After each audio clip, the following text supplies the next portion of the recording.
خدا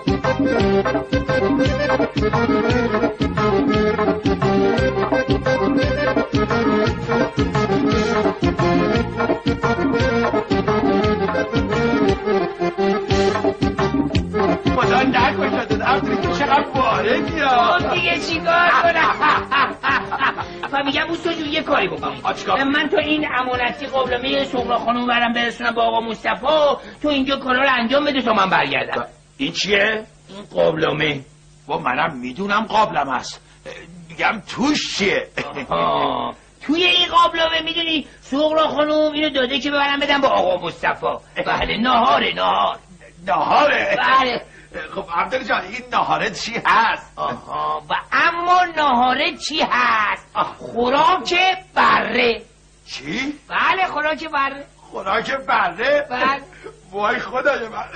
عبدالله جان میتونم یه لقمه دست نزن خوراک بره هم که الکی نیست که دست میزنی. ببخشید عبدالله جان این صحاب داره هم که کشیه مگه. عبدالله جان میخرمش هر چی تو بگی قیمتشه من میخرمش. بابا تو خیلی شیکمویی. عبدالله جان باور کن دیگه دارم از دست میرم، معدم درد گرفت. عبدالله جان خواهش کن فقط یه لقمه از این خوراک بره بخورم. باشه ولی دست اینجوری نیست.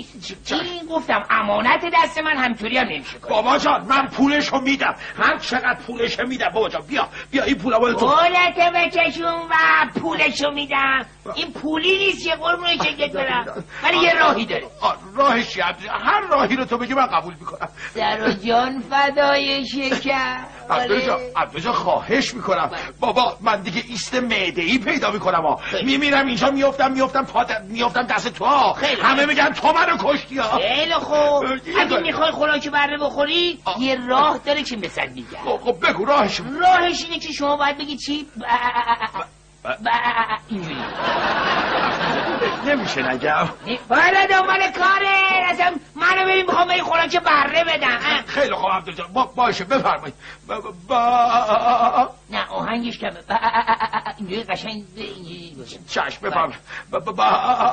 قشنگ ده بار پشترم اینجوری. ذلیل مرده مگه من گوسفندم 10 بار میگم اصلا من نمیدم اصلا برو دنبال کاره. خوراک بره بی خوراک بره. بابا چشم ناراحت نشو قهر نکن. چشم بفرما. آفرین.